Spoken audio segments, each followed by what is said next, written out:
Noi continuăm partea a doua a zilei cu o discuție despre tehnologie astăzi, în care vom dezbate subiecte precum antreprenoriatul local, educație, tehnologie și așa mai departe. Și aș vrea să... let me switch to English. So, I'd like to invite on the stage our four guests, which we will talk about technology today. So, let me invite Mike. Mike, okay, so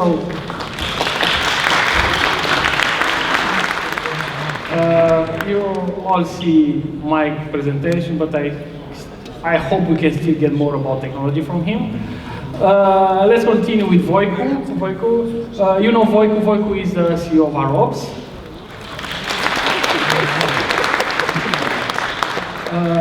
Călin Văduva. Călin is the CEO of Fortech. And let's say old friend, Șerban, he's the CTO of Gemini Solutions.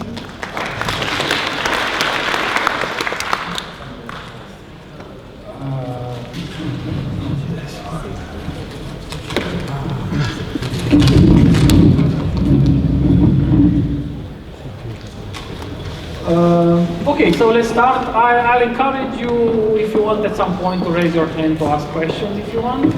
But first I have a set of mic. So, let's start with Mike. So Mike, you are one of the main influencers in the tech scene in Europe, and not only, considering your position at TechCrunch. How do you see the startups in general, and especially in Eastern Europe? How do you see their evolution so far? So, is this the... No.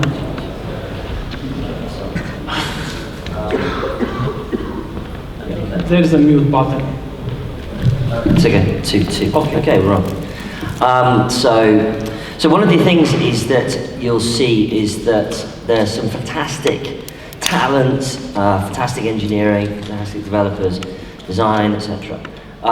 What tends to happen though is a little bit of a less focus on product as a focus for what you're doing, and it's not anybody's fault, because one of the things is that really amazing product managers, product people, tend to exist in more developed markets, like and also big markets. So the US, obviously, and some of the bigger countries in Europe, like UK, France, Germany. And it's because, especially because both on enterprise and on consumer, that you tend to find the best product people in those bigger markets, because they're, it is more essential to what you're doing. But it's not anyone's fault that exists less in Central and Eastern Europe. It's more because the markets are more fragmented. But the way to address this subject is by increasing its visibility in the ecosystem. For instance, there's a fantastic event and meetup called Product Tank, who have events all over the world aimed at product managers, and that's one way of it. So I would say product is, to some extent, one of the issues. And on the flip side is, incredible talent, incredible engineering that everyone is very aware of. And how do you see the, Western compared with the Eastern Europe in terms of products, ideas, initiatives? I'd like to tell a little story, which is that, in Silicon Valley, in sort of Central and Eastern Europe, someone will tell you, hey, look, I made this. It works. Boom. In Silicon Valley, it's, we think we're going to make this, but we haven't made it yet, but we're raising $10 million. So they haven't made anything, they're raising money to make the thing. Whereas in a lot of the time in Central and Eastern Europe, they've already made it. They just can't, but the issue is that the storytelling is different. And storytelling, especially with startups, is quite important. Okay, thank you. Voicu, you and Călin represent local companies, and tell us a little bit how do you see the local IT ecosystem here in Cluj? Thank you for inviting me. First of all, it's local IT ecosystem is focused more on the software services. That's clear.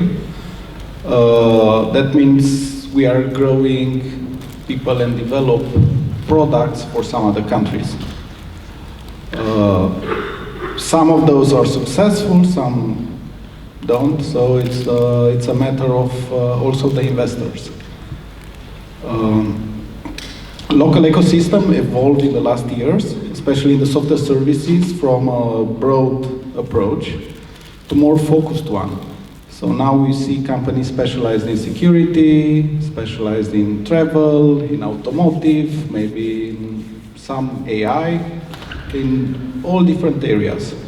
So I'm seeing a lot of specialization in the software services, and I'm also seeing some seeds of products, especially by people that they have ideas, and somehow they also have money, and also from the service companies. So some service companies are moving a little bit, or they are trying the water in the product area. That's it in few words. Okay, and tell us more maybe, I know you AROBS acquired some companies lately. Tell us a little bit about this and current direction where you are going. Yes, from the business perspective, we were number one in one of the verticals in the products, in the fleet management. And I guess a few years ago I did a presentation on this stage about that. But from the business perspective, it made a lot of sense to be distant number one. Let's say right now, through the acquisitions, we made two in Hungary, one in Romania. We secured the number one place in Eastern Europe in the fleet management. So we are a company with about 100,000 assets. That means vehicles that are monitored to GPS in all the area. And more than that, we even tried to go to some other markets like Indonesia. So we entered there with the same product in Indonesia with the whole idea that we represent an emerging market. Indonesia is an emerging market, and they meet, or they have the same issues as we are. Oh, so you might expand there? Yes, we have a pretty solid team right now, so we have the foundation for growing and even further. Sounds good. Congrats. Okay. Călin, you build an impressive company. You have, as we talked today, like 800 software developers here in Cluj, and you are continuing to grow your company. Tell us a little bit about what are the success factors and what differentiates you compared with other companies. Okay, thank you first of all for inviting me. First of all, I would like just to add a little bit to the Voicu's questions regarding how we see the current IT spectrum here in Cluj. I think it's a pity because we see a little bit of change in the last years. I think Cluj was really good ecosystem in IT up to now. I think there were companies of different sizes, companies from different countries, and what's a pity is that we see more and more acquisitions in that's from my side. Acquisition that will change the picture. I think up to now having this outsourcing company help to build different directions, help to structure and have a healthy systems and competition, but having only few players will change the market. So from our side, we are now in around 800 people, and our plan is to go on in the same direction as the Romanian company. So we don't want to change our brand, we don't want to move in other directions. So that's our future intention. And coming back to your question, I think a part it's persistence. First of all, a part it's a lot of organization, and of course part is luck. We have a really good evolution in IT system, in IT ecosystem in the last 10-15 years, and having on this, being on these directions, you would grow up faster. We grow, I would say, 40%, around 40% year by year since we started in 2004, 2003. Last year we had a little bit slowed down, around 20% growing, and that comes with a lot of, let's say, a comeback with persistence, organization, changing your mind, changing your way of working. It's totally different when you are 10, 15, 20, 100 people, and it's totally different how you manage the company starting from 150 to 200, then it's a new milestone around 400 people, and a new one at 600, so on. We invest a lot all the time in new directions, so we change our organization constantly. That I think it was also an important reason that we evolved. Right now, last year we invest a lot in the sales force, in the sales team. Let's say we built even a Chicago office. We have another Chicago office there where we have a person for sales, and we have a serious sales team now working in this, let's say, international market. We plan to develop ourselves, and I think the next milestone will be acquiring other companies. And we would like to go in an M&A for next year more, and have a sustainable, but in the same time, not only organic, also inorganic growing. What else I could say? You asked me what would be the differentiation. I think it's a question that many outsourcing teams cannot answer so easily, because we decide. Many say, okay, we should go in the product. We decide as a Fortech to stay in the service business. It's totally different how you manage a product business, and it's totally different how you manage a service business. It's a new story, so you have to be very careful and to be focused.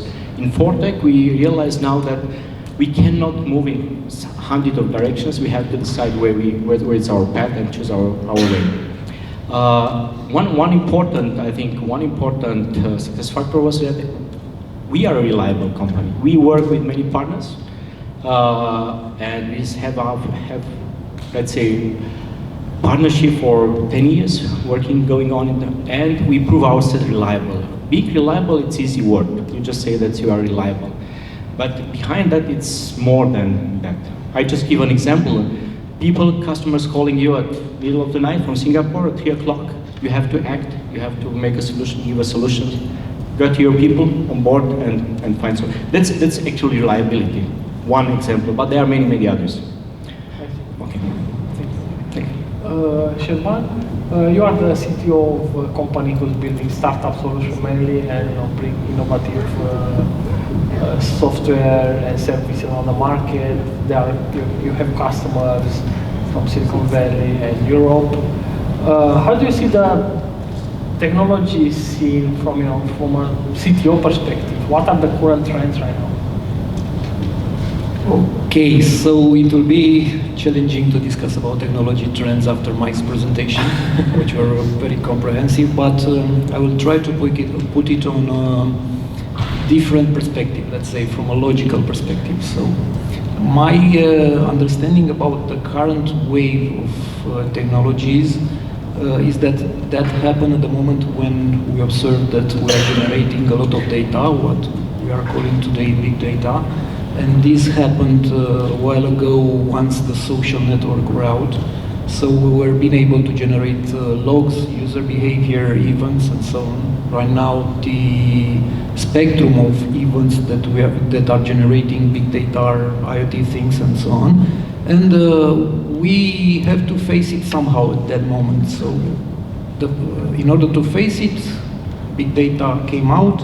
And this trend will continue. We'll be able to generate more and more data from many other new type of sensors or sources, and we have to face it somehow. So from this perspective, the technology will evolve in the sense that we have to keep the pace with the data generation. We will have new technology stacks that will have to accomplish the processing of this amount of data, we have to increase somehow the processing power and so on. Beside the data processing, we will also have to process it somehow. And we are seeing right now the AI and machine learning trend. This is a way to process the data as well. And what is particular to this trend is that this is more and more affordable. A few years ago, it was pretty expensive to put in place a model and to run it in a ML or AI model. Right now, it's quite cheap and fast to have something in Amazon AWS or GCP that would make use of your data in an AI way. Another trend that I'm seeing right now is regarding IoT, and I will couple it just a little bit with the 5G technology. Probably everybody, when he's talking about 5G, is understanding only one of these dimensions, which is enhanced throughput, and enhanced, let's say, bandwidth, but 5G has two other more dimensions, which are, in my understanding, more important. One of them is low latency, and from this perspective, we are opening right now some dimensions like connected cars. And I don't know if you are aware, but the consumer sport cars those days are able to record the track laps, upload it into the cloud, and suggest to the driver the way he has to drive in order to improve the time, to improve the, to improve his driving skills and so on. With the help of 5G, which by the way is not completely specified from this perspective yet, we will see new dimensions here. One other technology would be AR and VR, which, as Mike said, could be seen as new input or output from the user perspective, a more challenging one, but I think that could be seen also as a new way to consume big data in a more different and challenging way. Okay, sounds interesting, especially with the 5G, because as we were having some meetups on automotive industry, and as I understood, you might get a possibility to exchange messages like 5 times in a second, so we'll have quite a good latency in terms of controlling from the distance. Absolutely, absolutely. AR and VR have to be seen in correlation. And actually, every trend I mentioned here have to be seen in correlation with the other ones. So AR and VR could be seen in correlation with big data consumption and also with enhanced communication capabilities.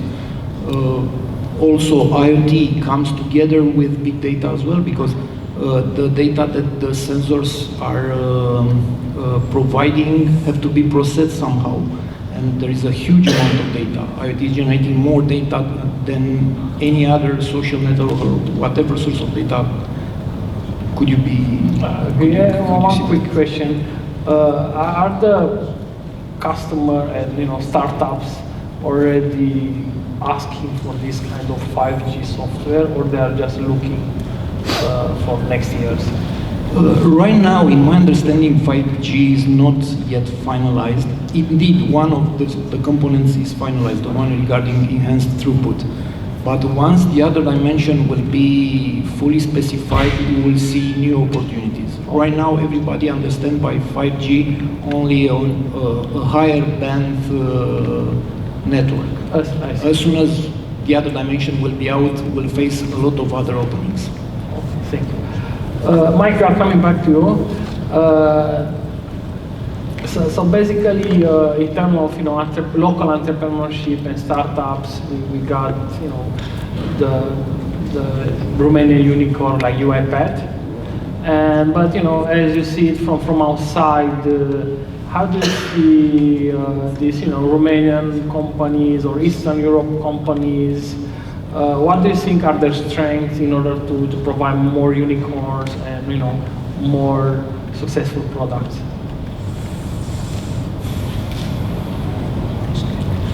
Well, there's a common misunderstanding, right? And let me explain. So I was in Silicon Valley a few years ago, and I was at a reception for some British entrepreneurs meeting American investors. And I walked up to a VC and I said, you know, there's a lot of really great companies in London. Why don't you come and invest in London? You know, you got a lot of, I mean, I just said, you know, I didn't say this, but I was going to say, you've got a lot of money, why don't you give it to us? Which is kind of stupid, right? But anyway, I said, no, why don't you invest in British startups? And he said, I got a company in Berkeley, but that's 30 miles away. I don't want to do that.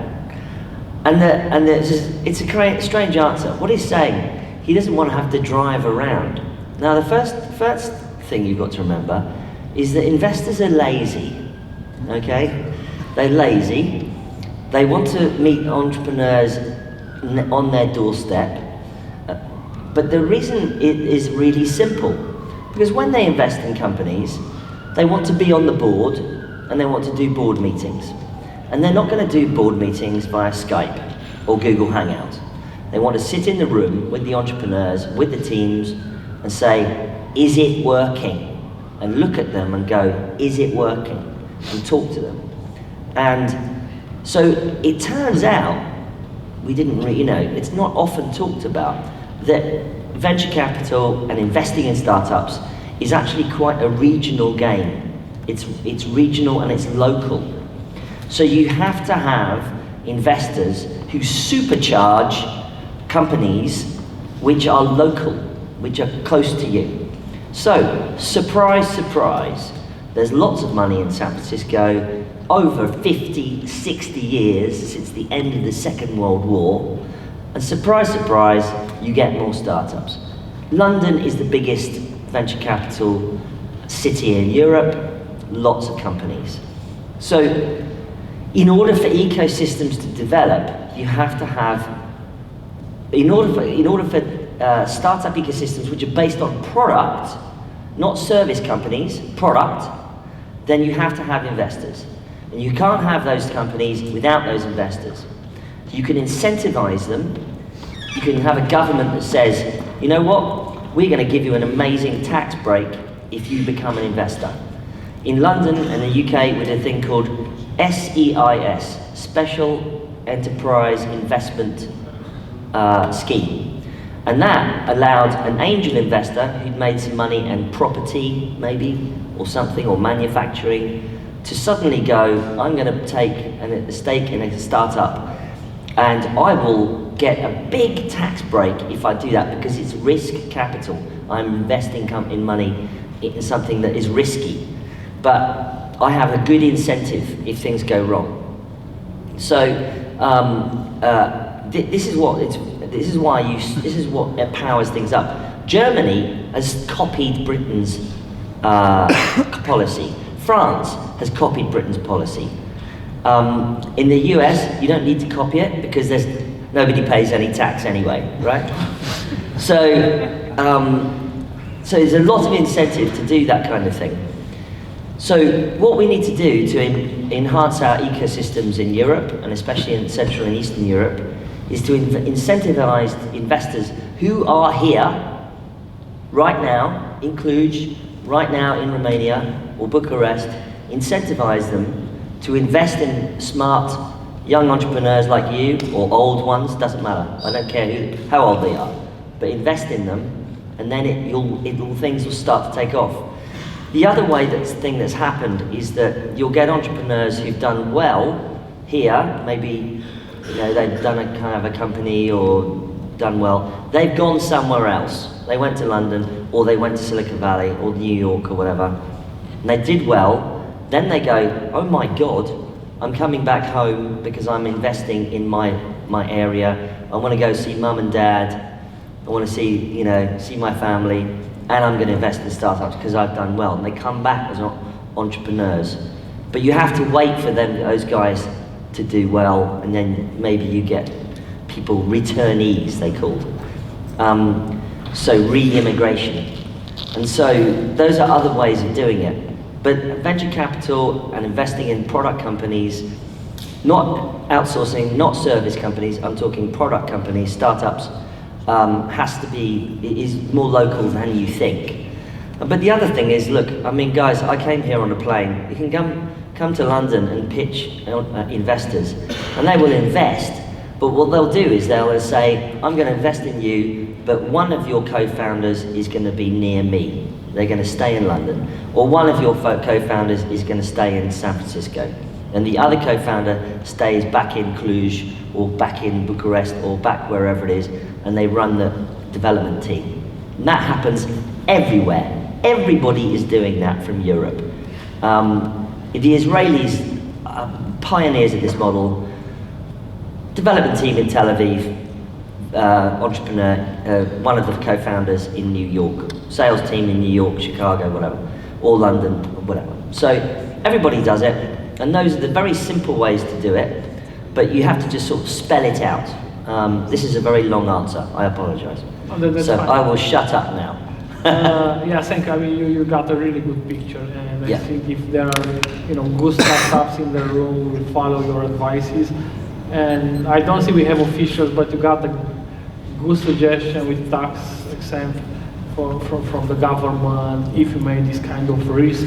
I mean, the thing is, we we were talking earlier is that you can have a service company that makes revenues, and then you can put that into a product-based company, won't you? You go the mic. Talk about it. Yeah, so indeed, we initially started with providing services, and after the 2001 crisis, so we need to thank actually the crisis for that movement, we decided to invest in products. So after a few iterations with few products that failed, we finally ended up with a few successful products. Yeah, but you didn't get any tax exemption or something? No, no tax, but there is an incentive. Which is there is right now in Romania, there is angel investor law. That's actually a law. So for 3 years, if you invest money into a startups, you are exempted of tax. Actually, well, there are some limitations to the law, but it's pretty good law. Oh, okay. We didn't know this, but Yes. yeah, that's interesting. But what Mike said, it's really important, is how to finance, how to you fund, actually a startup. And unfortunately, Cluj is missing. Except the risky business, there isn't any kind of venture or accelerator that operates here that it's able to provide money to local companies. And I guess that's a limitation. But it will hopefully end up. Agreed. Soon. Or you can get on a plane. Right. Yeah. And fly, 2 hours to Berlin or whatever. Yeah. And I'm not saying you move, I'm saying you raise money. Because that's where there are VCs in Berlin, there are VCs in Paris, London, Helsinki, Stockholm, Barcelona. These are there's big, centers for venture. And then you just have to talk to them and pitch and blah, blah, blah. And they'll say, are you moving here? And you say, well, one of our co-founders will, or whatever.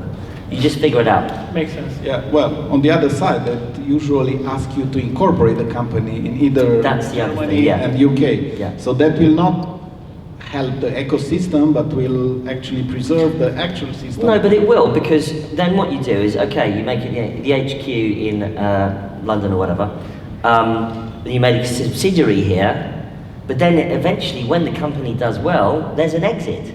And if you're from here, you'll go, well, that worked, let's do it again, right? And then you get a recycling effect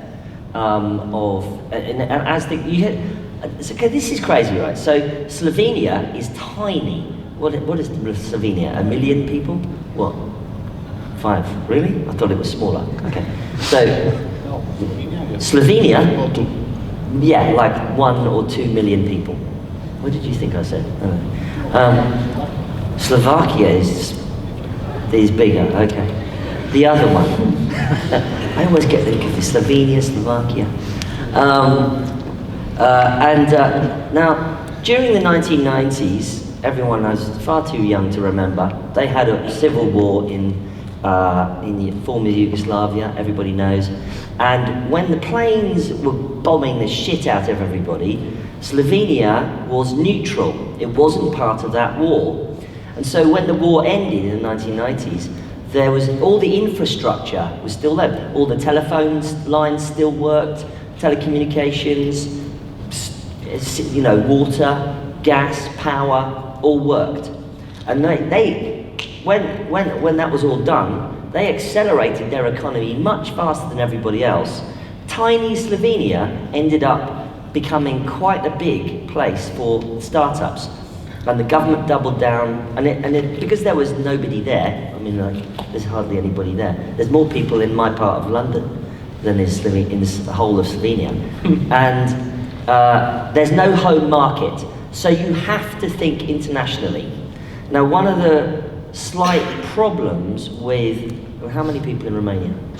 19 million. 20 million. So one of the problems is that when you get a mid-sized European country of, say, 20 million people, 30, Poland, 40 million, you have a large internal market.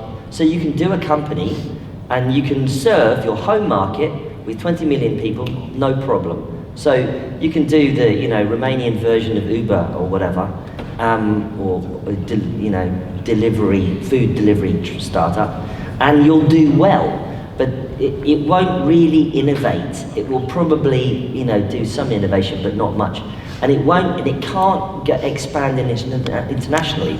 When you have no home market, when you are Israel, like with 1 million people, and you are 12 miles wide and everybody wants to kill you, then you have no home market. So you have to be international.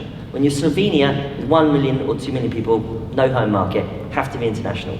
So small countries, oddly, have a sort of an advantage when you are a tech startup, because you think immediately international, immediately you've got to basically come up with something better than some of the biggest international companies out there.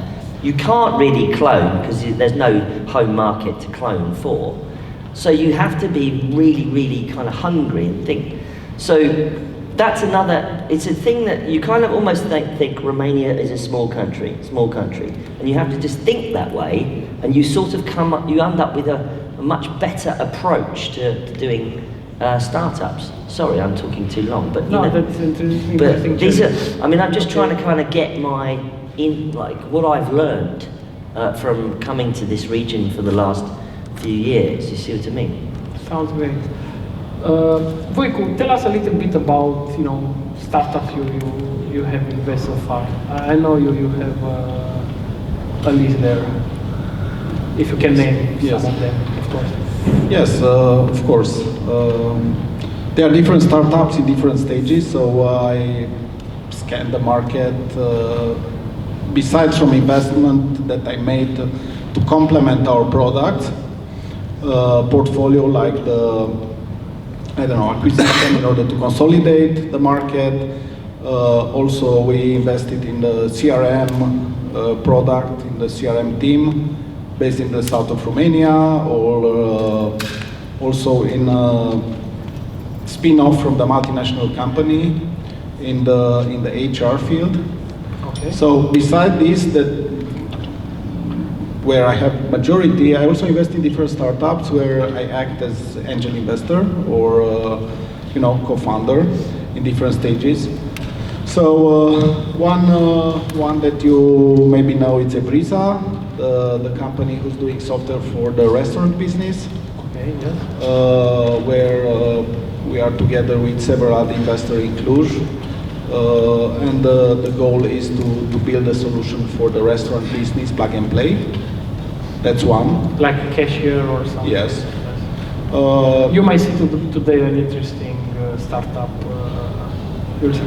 Sure.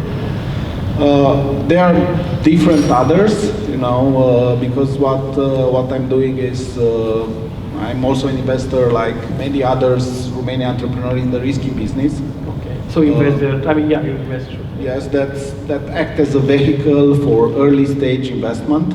Okay. And you see many companies emerging from this risky business in different stages. So it's like a fund. That's another type of investment. Did they get any somehow successful stories so far? I mean, they do. They actually have the company who's managing warehouses. Okay. Frisbo. That's one. They are also invested in some other businesses, and they provide consultancy and they educate the market. So that's their main role right now. Okay. But there are also some others in different stages. So I'm for example, negotiating right now an entry to a startup in the accountancy, kind of an ERP, and like a company doing specialized services for RPAs. So they are different. There are many opportunities, but as Mike mentioned, it's also really important. As an entrepreneur, you are lazy, and I'm indeed lazy. No, as an entrepreneurs aren't lazy. No, Investors. investor. So I prefer companies that I'm investing in to be from Cluj. Okay. So that's really important because you need to be in the board, and so I welcome you. To do kind of investment. After this talk, we'll have a startup competition with startups from Cluj, so you can take a look. Okay, cool. Thank you. Let's move to Călin. I have the same question. So Călin, tell us a little. I know you are also investing in startups and companies. Yes. Tell us a little bit, and I know you are kind of different approach. Yes, we have a totally different approach. We try out in Romania initially. We even set up a kind of we called it seed for tech. It was kind of investment vehicle. We have several investments. We had several investments in different directions. One was a kind of Tinder platform. Then we had applications for marketplace. We had also different discussions, we gave up actually to go for Romanian market. We see a little bit different from our side. We see a limited market. We see a problem to make the business, and people that have a really knowledge of the business are in multinational companies. And we choose to move more in the outside of Romania. So we have now at least 10 investments, all of them in US. So we have one investment that I can just throw away. It was an education system, so it's maybe 700K throw out. Then we have an investment in a healthcare system, which gets speed now, and it seems that they start good sales now. We have other one, which is a platform for financials for trading kind of blockchain technologies, and hopefully they will get a Series A investment about 15 million next 2 weeks. I hope so. So that could be a success. And we have also additional events. We start in Chicago, a company for a risk management tool and financial tools. So all together, everything is moving in the direction of the product outside of Romania and US. And we as Fortech, we are a nearshore business, so that's our focus.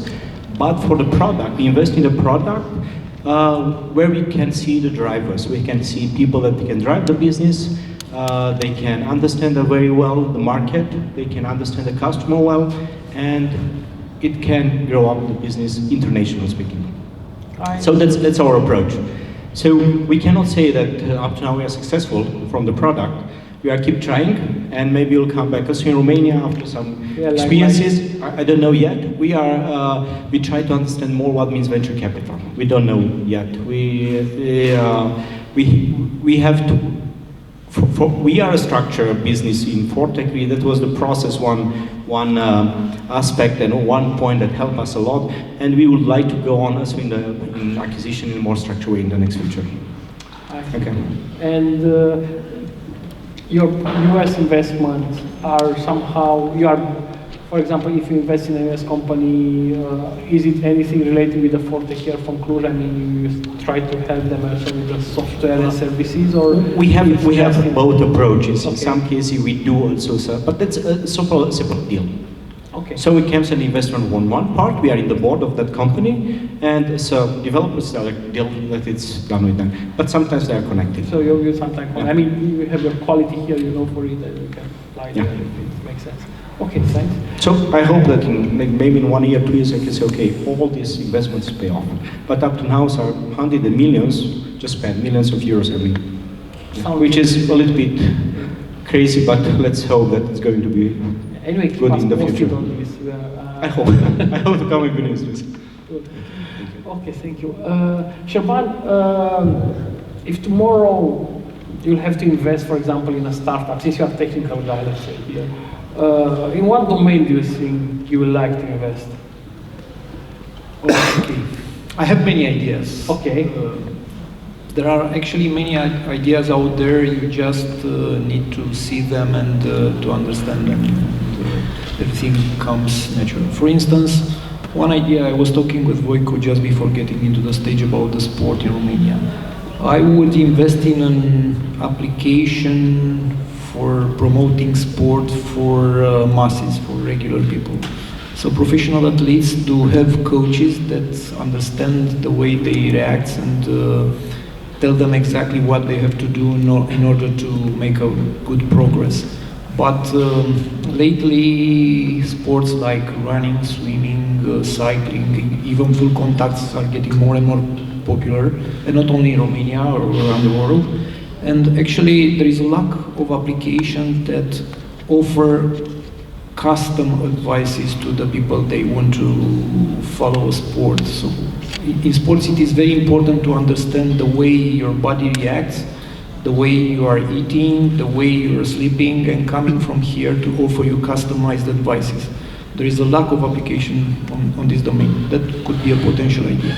Also, if you are looking at the application, the international competitions around the world are offering for participation, they are awful. There is a lot of space here to come with something integrated for all the applications. I see, and it makes sense. I mean, I know you are a runner, so probably that's an the idea first coming domain. from a field that I understand. I'm a believer that in order to be a founder into a startup, you have to understand the domain. It's pretty difficult to found a startup in a domain that you don't understand. Okay, let's move to Mike. Back to Mike.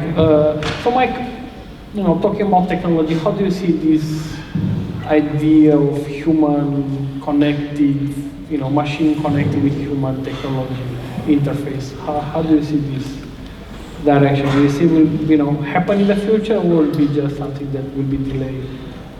No, I mean, you know, we already have, I mean, you know, my watch is already reading my heartbeat all the time. I mean, that just progresses, you know. I think that this is part of the reason why Apple is making such a huge move into health. If you think about it, if you look at the big tech companies, what you have to do is don't stop thinking about all the controversies in the daily news. Where are their products and where does their strategy look like it's going? So Facebook is very scared of being broken up. It's very, very worried that Trump will say it's you know, all a bunch of Democrats. So it's trying to look like it's not involved in politics at all.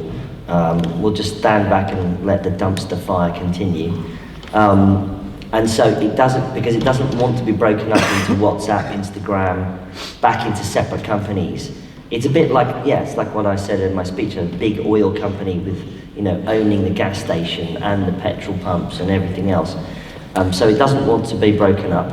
But it also is very keen to want to have their own next interface. So if you look at the products that it's making an Alexa-like device in the home, you sit it in the home, but you can chat with your friends, you know, so it's got a wider view camera. So instead of everyone having to kind of cram around the, you know, FaceTime or whatever, it'll get the whole room and everyone can talk. You can talk to grandma and grandma can talk to the grandchildren, etc. So it wants that interface. It wants the Alexa-like capabilities. It wants all of the things that everything it can access, especially via Android, which is a much more open platform than Apple for obvious reasons.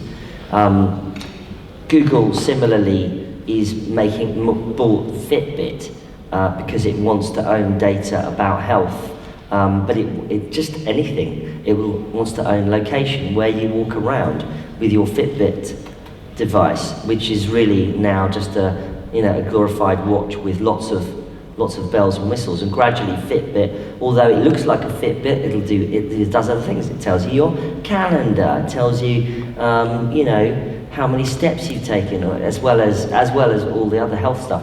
So it gradually becomes more Apple Watch-like. Now, Apple's big play is privacy, and if you look at all of the announcements that it makes all the time, it says, we believe in user privacy, we will never open up iOS so that other people can, hack it and use it.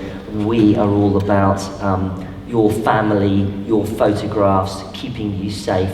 And they have to keep telling this message, because ultimately their business model is based on you buying their devices, being part of the Apple ecosystem, and then they will use health as a way to lock you in. Because if I've got all my health data in there, I'm not going to go anywhere else. How on earth could I get it all out and port it to Android? And not going to happen.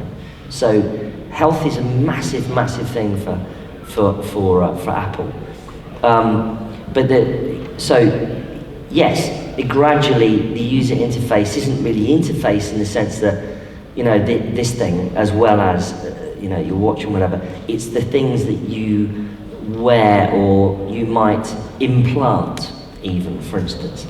But your health is going to be a way of, it'll incentivize eventually, the difference between me wearing an Apple Watch and having an implant, which is made by Apple, that is 90% more accurate. Yeah, sure, why not? Let's do it. And Apple has told me that all my data is private, right? So, yes, all of those things are going to happen. They are about to happen, more or less. People are already making these kinds of proof of concept devices, and if you looked at my speech, like with the next wave of sort of AR, the headsets will come out, but the technology will get to the point where yes, it is in glasses. And then gradually the glasses disappear and become contact lenses, right? So this is all gradually, and people are building this. They're not sort of standing up doing speeches saying, this will happen. They are building it. And so it's absolutely the case, yeah. And I think also it starts to some extent in industrial applications, because if you have a worker and they're working on the Boeing S-Max, which keeps falling out of the sky, and they have a head-up display, and they can say, should I put this bolt or this bolt on? And the head-up display says, oh my God, not that one.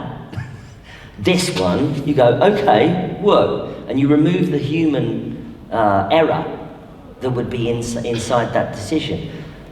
Left or right? Red is over here, green is over here. Right, okay, great. That one plane doesn't fall out of sky. Woo, hello. So enterprise applications for AR are really important. And then once they've nailed the enterprise, they'll go into consumer technologies. Sounds great. Thanks. Yeah, it's exciting. Yeah, I'm looking forward. We got your estimation with the Apple glasses for 2023, but how do you think we'll be in 10 years? Do you think in 10 years we'll have contact glasses for maybe not in 10, but 15. And what about the brain interface? I mean, definitely. Actually, I think the brain interface is really quite developed now. Yeah. They're already producing imagery out of something that somebody thinks. There was a story literally last week where they've read someone's brainwaves and they can produce a picture from the brainwaves. If you say, think of an elephant, and the picture starts to look a little bit like an elephant. I mean, it's amazing. And that's happening now. I mean, if you can happen that now, then if you can combine that with quantum technologies which are gradually coming through maybe in the next couple of years, that's just ridiculous, isn't it? I mean, it really is. And so, you know, we've all been in, you know, unfortunately we're a bunch of white men, sorry, but, and not enough diversity but on the panel, but certainly I've never seen anything like the innovation happening now even in the last 10 years. I mean, 10 years ago, the internet was mostly like email and websites, and now it's like transformationally different. And so, you know, the next 5 years are ridiculous at that point. Sorry, I'm sounding like a crazy man, but it is amazing. It is pretty amazing. Interesting. Thank you. Now I'll ask the guys, you know, about the startups. When do we get to see the startups? In, I know, Rebecca, in 5 minutes. Okay. I hope all the startups are here, but yeah. They better be.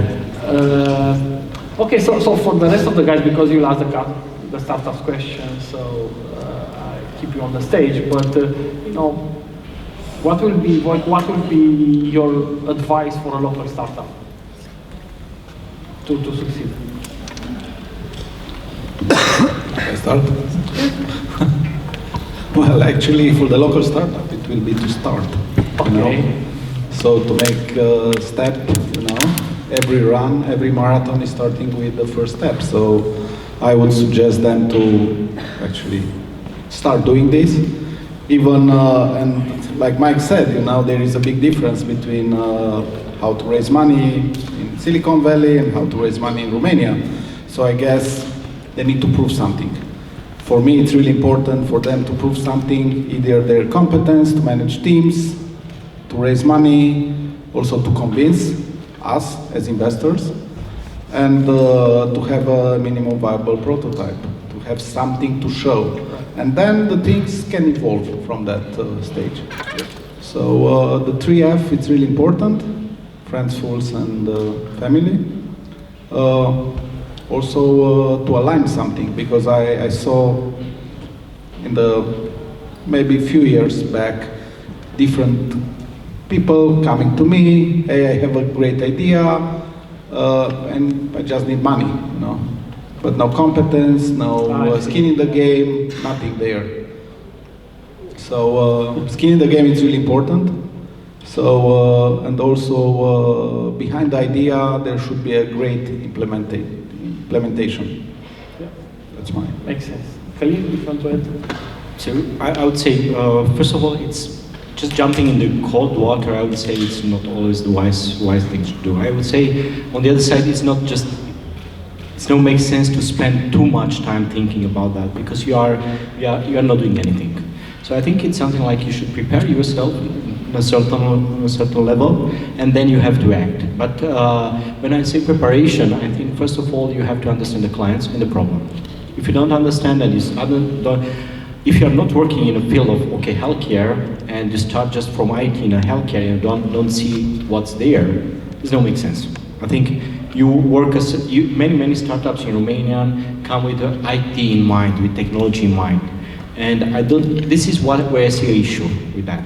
So I say, okay, think about the business, understand the business, get the right team on board, because you can start with an idea that doesn't work initially, and you can pivot if you have the right team, and that's important. So I think, first of all, getting a good idea and understand the market and the client. This is, at least from my side, if I would like to invest in a startup, I would like to see the guy or the people and the team that know what they are doing, know their customer, understand their customers, understand the problem, and they plan for selling. I would like to see a potential to sales, to see that they are capable to sales, to convince the customer, and then, they are capable to build a solution. So I think these are several things that I would like to see in a startup if I would invest. But firstly, it's the right team on board. I think that's critical.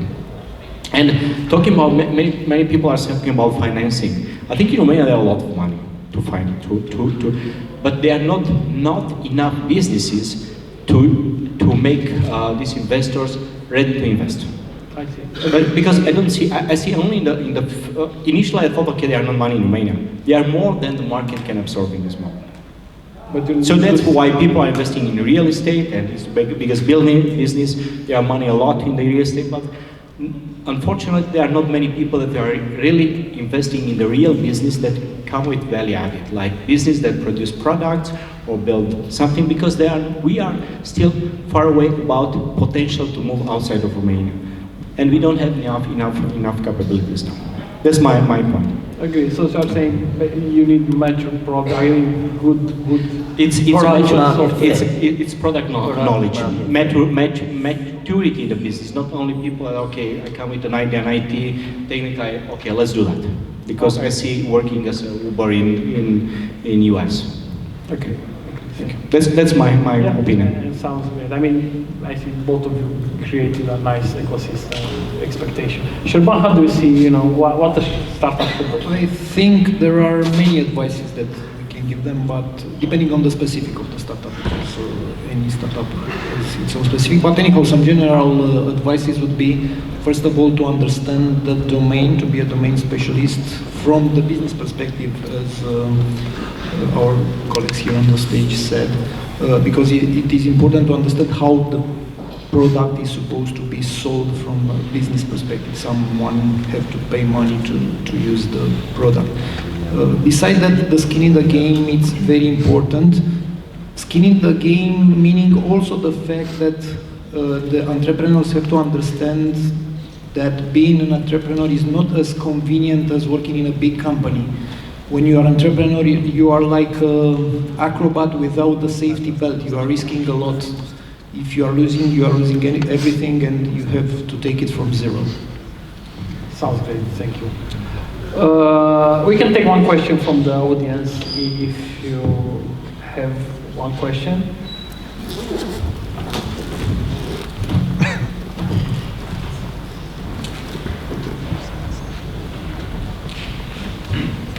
Hi, so you talked about the local ecosystem, the startup ecosystem. I was curious one day, on the world stage, you see that there's no big tech in Europe, even though USA, China both have Google, Baidu, and all those giants.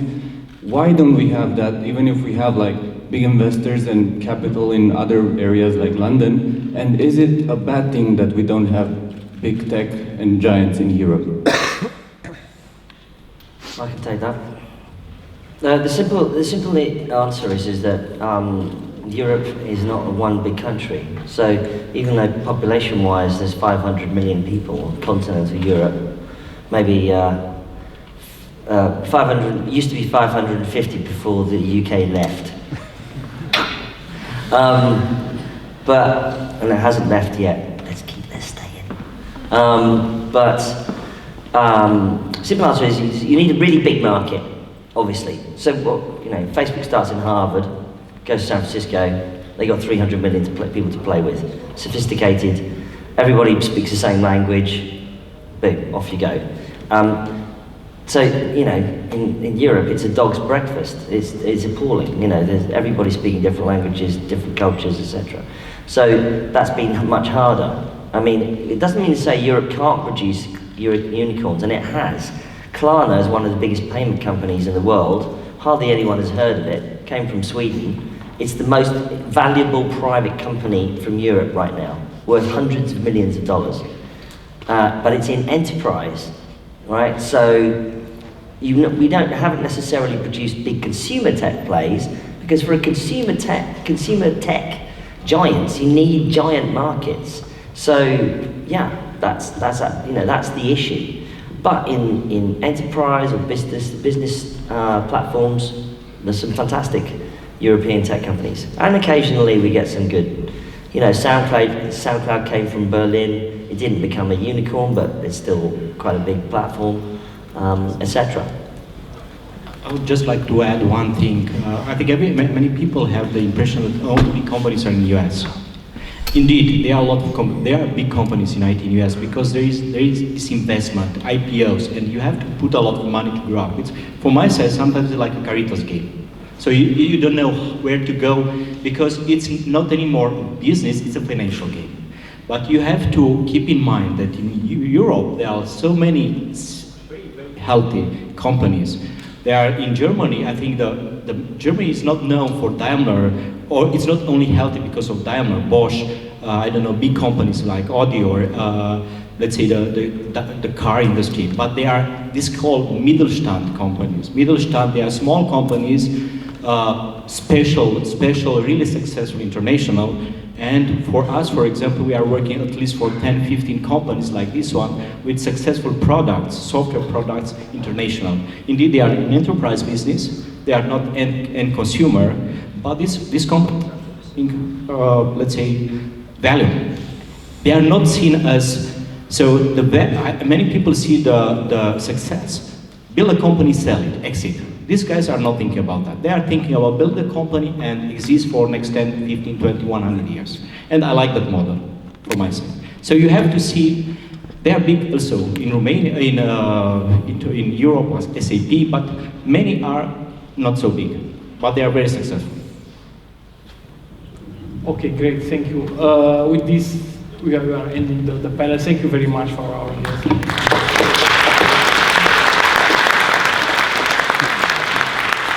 Okay.